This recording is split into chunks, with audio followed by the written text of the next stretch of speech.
लेकिन मैं बखुदा अपने दिल से कह रहा हूँ कि अखलाक साहब ने जो मालूमात बानकोट किले के बारे में उस वीडियो में पेश की है, मैं उसको सुनकर दंग रह गया।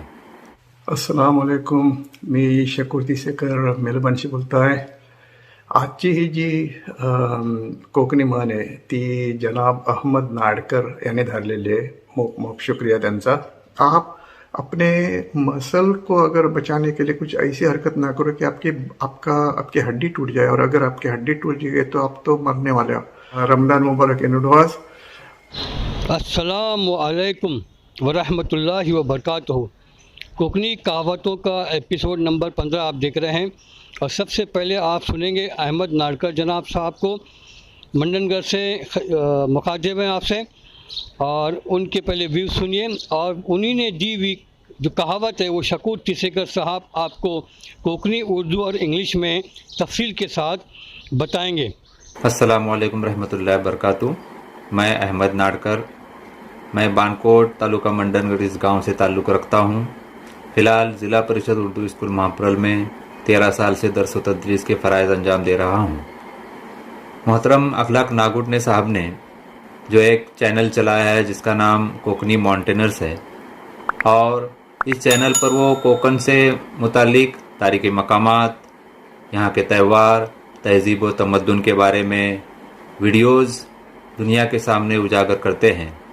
मैं खुसूसी तौर पर उनको मुबारकबाद देना चाहूँगा कि उन्होंने हमारे जन्नत निशान कोकन को, जो आमतौर पे पिछड़ा समझा जाता है, यहाँ की बहुत सारी पोशीदा मालूमात को दुनिया के सामने लाने का जो एक बीड़ा उठाया है, और न सिर्फ ये कि सिर्फ मालूमात, बल्कि वो खुद वहाँ पर जाकर सफ़र करके, लोगों से मुलाकात करके वहाँ की मालूमात को तारीख़ी पस मंज़र में लोगों के सामने पेश करते हैं। मैंने उनका एक एपिसोड हाल ही में देखा है जो कि बानकोट किला, बानकोट फोर्ट के बारे में है। हालांकि मेरा ताल्लुक़ बानकोट से ही है, मैं बचपन से उस किले को देख रहा हूँ, लेकिन मैं बखुदा अपने दिल से कह रहा हूँ कि अखलाक साहब ने जो मालूमात बानकोट किले के बारे में उस वीडियो में पेश की है, मैं उसको सुनकर दंग रह गया। तारीख़ी पस मंज़र में और सबूत के साथ उन्होंने किले के बारे में जो मालूमात पेश की है, वो सुनकर मेरा सीना जो है वो फ़ख्र से चौड़ा हो गया, और मैं ये जानने लगा कि मेरा अपना गांव कितना तारीख़ी है। मैं अल्लाह ताला से दुआ करता हूँ कि अल्लाह ताला अखलाक साहब को सेहत व तंदुरुस्ती दे, और उन्होंने जो बीड़ा उठाया है कोकन को दुनिया के सामने लाने का, उसमें उनको कामयाबी नसीब हो। मैं एक उनसे गुजारिश करना चाहूँगा कि जिस तरह से आप इन तारीख़ी मकामात को दुनिया के सामने उजागर करते हैं, उसी तरह से कोकन में कुछ स्कूल ऐसे हैं जो बहुत पुराने हैं, जो तारीख़ी है, उनके मुतालिक भी अगर आपके पास कुछ मालूमात हो तो उनको भी दुनिया के सामने उजागर करने का एक अगर उन्होंने काम किया तो मैं समझता हूँ कि हम पर उनका बहुत बड़ा एहसान होगा। मैं फिर एक बार उनका शुक्रिया अदा करता हूँ कि उन्होंने मुझे कुछ कहने का मौका दिया। बहुत बहुत शुक्रिया। अस्सलाम वालेकुम. मी शकूर तिसेकर मेलबर्नशी बोलतो आहे. काय सगळे बेसाव. सगळ्यात पहिले आपल्या सगळ्यांना रमजान मुबारक.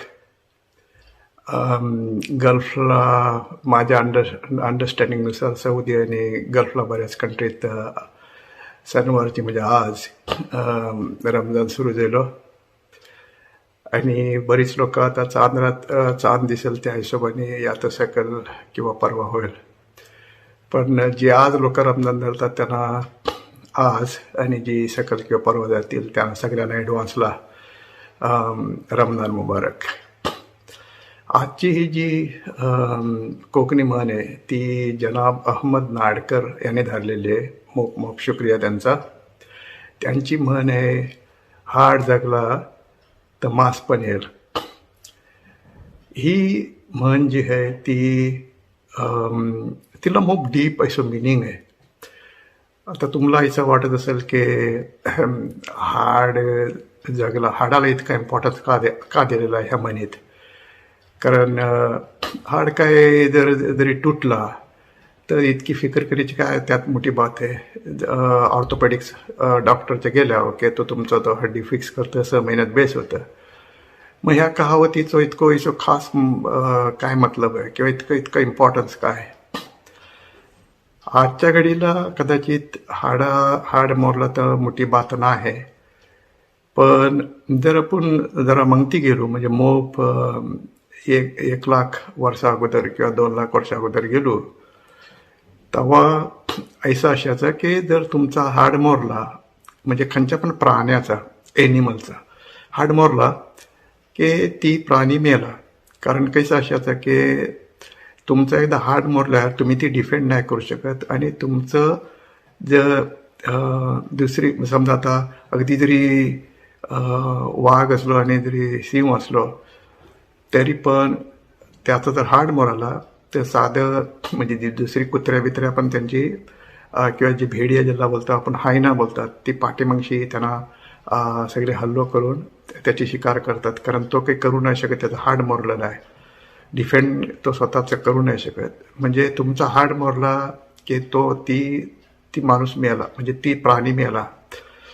आणि त्यासाठी त्यांचं मतलब असं आहे की तुमचं समजा आता एक मसल्स आहात तो पण इम्पॉर्टंट आहात, पण मसलला इजा होऊ नये किंवा मसलला काही खरोच येऊ नये म्हणून जर तुम्ही अशी काही हरकत केल्यावर की त्यांना मुलं हाडूच जर मोराला तर हाड मोराला तर तुमचं ते तुम्ही जगणारच नाही. मग त्यापेक्षा तुम्ही हाड बचवल्यावर आणि जरी तुमच्या मसलला काहीतरी इजा झाली तर मसल काय तुमचं जर हाड जगलं तर तुमचं मसल पण येईल ती काही मोठी बात नाही. तर ह्यांचं ॲक्च्युली हो मतलब आहे. म्हणजे ओव्हरऑल ह्यांचं मतलब काय की आपण जी प्रायोरिटी आहे ती किल्ला दिली पाहिजे.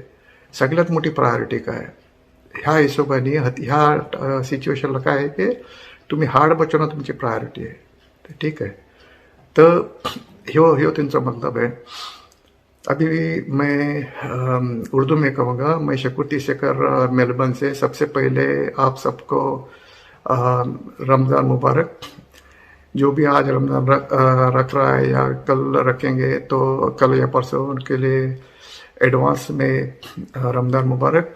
आज की जो कोकनी कहावत है वो हमको भेजिए जनाब अहमद नाडकर भाई ने.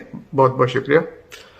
ये जो कहावत है उनकी कि हाड जगला तर मांस पण येत. हाड मीन्स बोन, जगला मीन्स अगर बच गया तो मांस मीन्स मसल मतलब अगर हड्डी बच गई तो मसल तो आ जाएंगे बाद में. ये इसका मतलब है. ये जो पर्टिकुलर कहावत है इसको बहुत इसके अंदर बहुत गहरा मीनिंग है. बहुत साल पहले मतलब एनिमल में आज जो ह्यूमन बीइंग है उनके लिए हार्ड अगर हड्डी टूट गई तो हम डॉक्टर के पास जाते हैं और फिक्स करते हैं 6 वीक या 8 वीक के अंदर वो हड्डी ठीक हो जाती है. लेकिन बहुत पहले ज़माने में और आज के ज़माने में भी एनिमल का ये हाल है कि अगर हड्डी टूट गई तो उनकी जान चली जाती है. इसकी वजह यह है कि हड्डी टूटने से जान नहीं जाती है, लेकिन क्या होता है कि दूसरे लोग उसकी शिकार करते हैं. तो उसके लिए कहना यहाँ का मतलब यह है कि आप अपने मसल को अगर बचाने के लिए कुछ ऐसी हरकत ना करो कि आपकी हड्डी टूट जाए. और अगर आपकी हड्डी टूट जाए तो आप तो मरने वाले हो.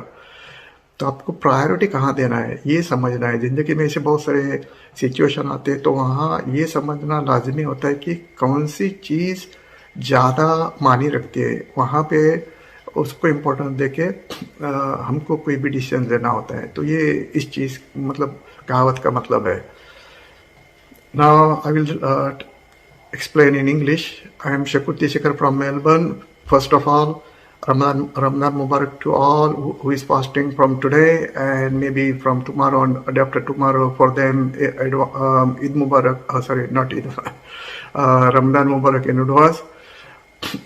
Today's proverb is given to us by Janab Ahmad Nadkar. Thank you very much.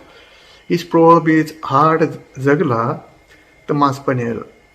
So basically, what it tells is, if your bone survives, then your muscle will also survive. So, I mean, you can get the muscle back later on. Yeah. So that it talks all about the priority. So, saving the bone is utmost important, and this is basically relevant to all the animals. Now, for human being, it's not a big issue now because we go to the doctor and fix it.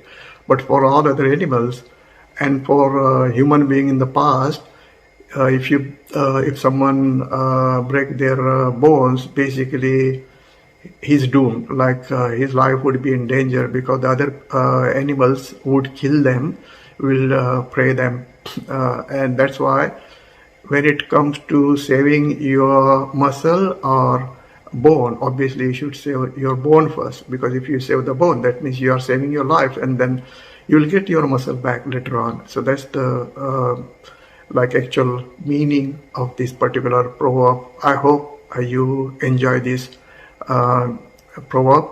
If you are not subscribed to this channel, please do so and enjoy your Ramadan. Jazakallah khair. Thank you very much.